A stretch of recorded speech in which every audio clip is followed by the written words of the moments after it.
for this wisdom of St. Ignatius, I'd like to return to the last video that I made, the letter to Pietro Contarini, that Ignatius sent, where he expressed that statement that the person who has nothing has everything.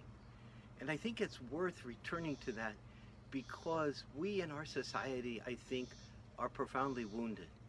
We're wounded in our perspectives about what is important to be a human being.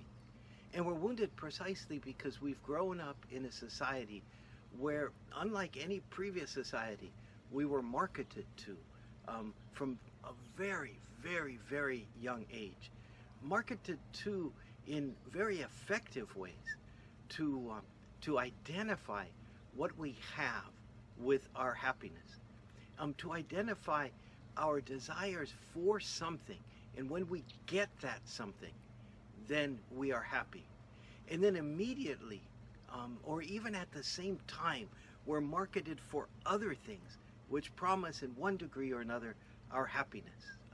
Why I say that this is new is because when we were growing up, and as people are growing up now, through television, through all sorts of other media, we are bombarded with messages that link what we have to our happiness. And at a subconscious level, which is the level that the marketers aim at, we have adopted that ourselves.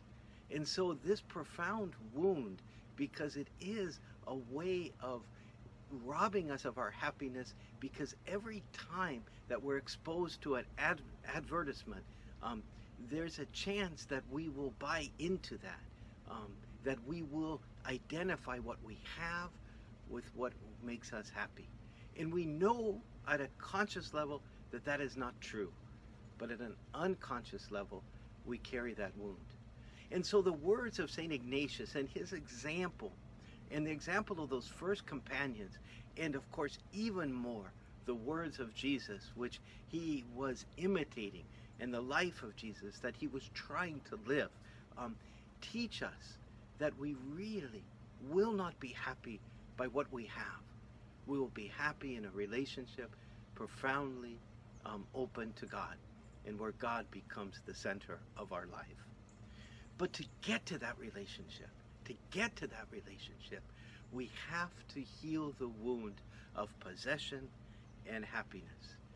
And how do we heal that wound?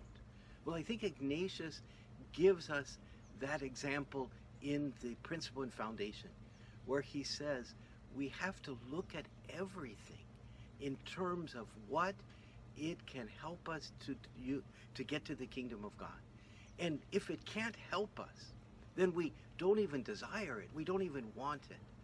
And so in that profound meditation, the things of this world become useful to us to reach God, or become dangerous because they tend to move us away from God.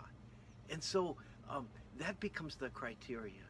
And bit by bit, as we begin to apply that to the things of this world, saying, how is this thing going to help me to get to the kingdom of God? What inside of me is reacting and wants this for reasons other than God? What inside of me is reacting to this ad, sensing that this thing will make me happy, even though I know it won't?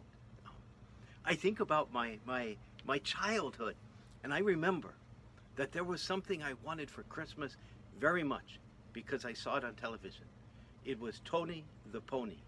And I don't even remember what it was, or I didn't remember what it was till the other day. I looked it up on the internet to see what was Tony the Pony, because I knew that I wanted it very much for Christmas.